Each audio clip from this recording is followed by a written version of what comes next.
Hey, what's going on, everybody? I'm Brian Fitzpatrick. Welcome to the Reset Channel. So glad you tapped in today to see what we have going on over here. So, here on the Reset Channel, it's all about providing content that's motivational, inspirational, and focused on leadership. Because one of the things that I know for sure is that the first place that we're ever going to learn to lead is life.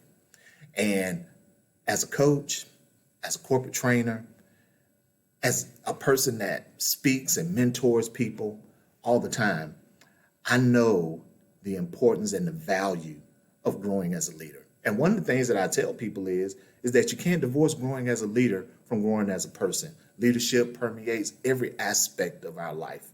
And so here on the Reset Channel, we're going to start this new series called Leading in Life, because I don't want people to just be good leaders when it comes to the work they do. I want people to be good leaders in life.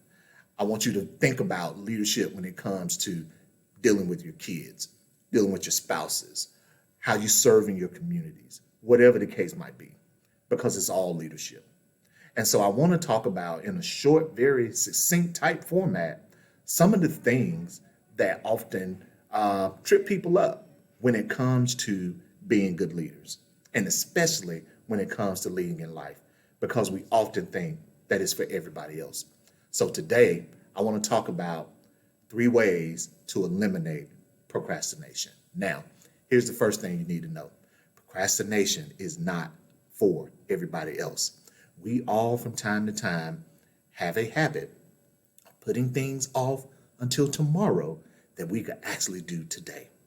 Whether they're small or whether they're large, we all do it from time to time. Because procrastination, by definition, is just simply putting off schedule or planned tasks or events for things of lesser importance. That's what procrastination is really all about. And so we all deal with it from time to time. So we all need to know and recognize when we're doing it and the danger of it, and then how do we overcome it. So let's talk really quickly about some of the dangers of procrastination. So number one, it procrastination stymies or hinders potential. Let me say that again. Procrastination stymies and hinders potential. Here's why. Because each of us have tremendous potential each and every day. We have potential to have such a broad and wide impact through everything that we do, right? And so when we get into these cycles, and procrastination is a cycle because we don't necessarily do it all the time, but it kind of comes and goes in many of us. But then there's those of us that may do it more frequently. But then there may be some people that are watching this and you're like, well, I never procrastinate. Well, here's what I would challenge you to do. If you've got this thing about procrastination figured out, then share your tips and tools with somebody else. Okay, so back to our regularly scheduled program. Now, again, it stymies and it hinders potential. All of us have explosive potential on the inside of us. From the very day that we were put here for a purpose, on purpose, right?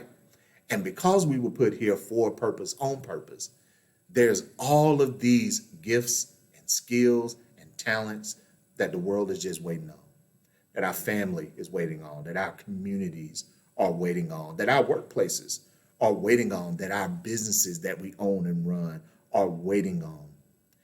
And when we don't get to a place where we can get out of this cycle of getting things done in a timely way, we fall into this cycle of procrastination, and it hinders our ability to be impactful. We're not just here to take up space, but we're here to make an impact. So that's one of the dangers of procrastination, is that it stymies and it hinders potential. The second thing is that it undermines vision. So many of us approach life from a vision standpoint, right? From a goals-based standpoint. These are the things that I want to accomplish. This is where I want to be at financially. This is where I want to be at career-wise. This is what I want to see from my kids. This is what I want to see in my marriage, in my relationship. This is what I want to see. And because that vision is in place, when we begin to procrastinate, now we are putting off, because remember, by definition, it's putting off things that are scheduled and planned for things that are lesser important. We are devaluing the vision. And so what we want to do is we want to always keep that vision at the forefront. We always want to keep it at top of mind, because when we get into this cycle, that vision is becoming less and less and less and less important. And so we are robbed of the very thing that we said that we want. And last thing, when we get into this cycle of procrastination, it is a time thief. It steals time from us, right? Because time that we could be spending on those dreams and visions and on those goals, we find ourselves spending time on things that are just not as fruitful and productive. So what do we do about this? I'm glad you asked. Well, the first thing is that we have to honor our emotions when it comes to procrastination. And what I mean by honoring your emotions is that when we get into that cycle, there is something that emotionally begins to happen. We begin to feel bad. Maybe we get angry with ourselves, whatever it is, but we have to acknowledge that.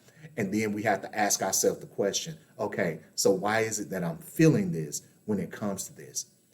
Use that as the catalyst to reset yourself and get yourself back on track. Because once you acknowledge the emotion, you'll stop running from the emotion. Number two, we have to honor our why. We have to honor our why.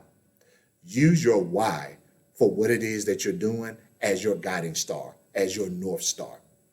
There was a reason that you started this. There was a reason that this was important.